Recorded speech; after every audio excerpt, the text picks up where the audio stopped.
Tak jedného krásneho dňa som sa zobudil do takejto peknej správy. Na TikToku sme dostali diskvalifikáciu, alebo teda demonetizáciu, teda že nemôžete ďalej speňažovať tento kanál. Takže bol som z toho celkom prekvapený. Hitlo nás to na konci mesiaca, neviem, či tieto systémy fungujú tak, že vy celý mesiac zarábate, máte tam nejaké peniaze v štatistikách a na konci mesiaca vás diskvalifikujú, neviem, že či to je na schvál, aby nemuseli vyplatiť peniaze tým kreatorom.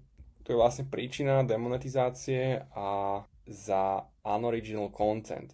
Tu sa aj píše, že účet obsahuje videá, ktoré sú kopírované celé alebo reprodukujú idei z iných zdrojov, čo vlastne narúša nejaké policies, čo sú nejaké pravidlá tohto programu na speňažovanie. Celé to vlastne dáva zmysel už len pri tom, že viete, že ten originálny content máte. Takže nejako takto to vyzeralo, inak bolo tam asi nejakých 1200 eur, ale jakmile vás diskvalifikovali, tak napíše vám, že diskvalifikácia a teda už to bol koniec mesiaca a pekne vám tam ukáže nulu, takže všetko, čo ste predtým získali, tak si vlastne zoberú.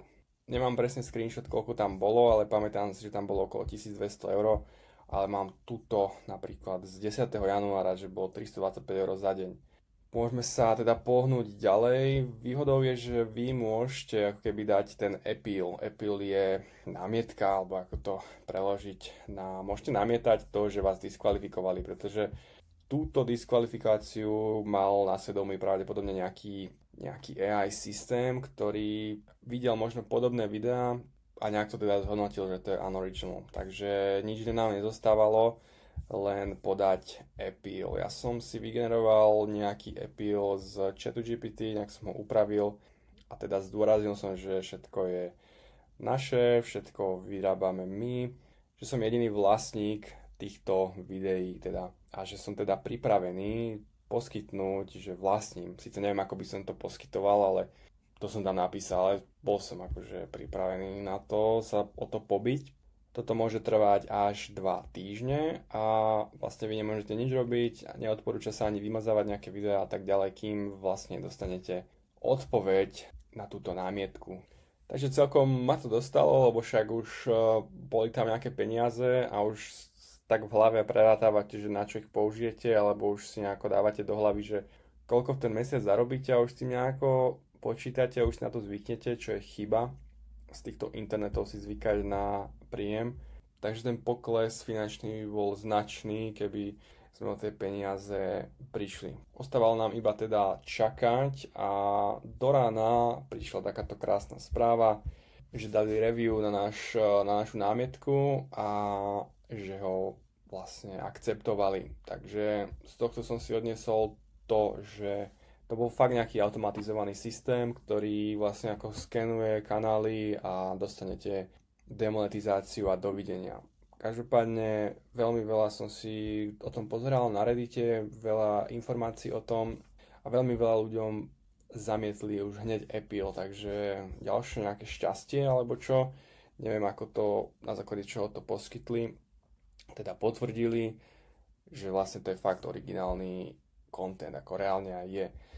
Jakmile nás teda vrátili naspäť, tak zrazu tam bolo nie 1200 eur, ale 2200 eur. Tu máme nejakú históriu, toto bolo pred demonetizáciou, bolo toho 10. januára 325 eur za deň a potom bolo zrazu 557, čo je, neviem z akého dôvodu sa to načítalo potom, ale v ten mesiac boli aj nejaké chyby s analytickým štúdiom alebo čo.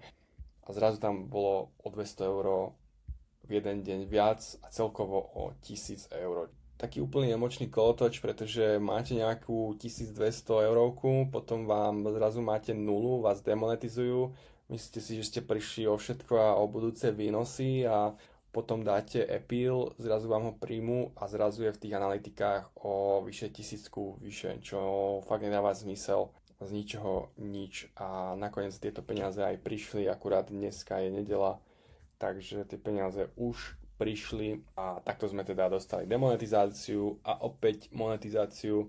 A teraz si predstavte, že vy vlastne tomu TikToku zarábate peniaze, on vám potom tie peniaze odobere a koľkým ľuďom takto tie peniaze odobral, keď si to multiplikujete na stovky, tisícky, desaťtisícky ľudí, desaťtisícky tvorcov, aká čiastka tam musí byť ušetrená v úvodzovkách z tých peňazí, ktoré vlastne nemusia zaplatiť tým tvorcom, pretože ich demonetizujú z neznámych príčin. Reálne toto boli neznáme príčiny. My máme všetko originálny content, takže TikTok teda pokračuje, toto bol krátky storytime na nedelu a teda vidíme sa pri ďalších videách.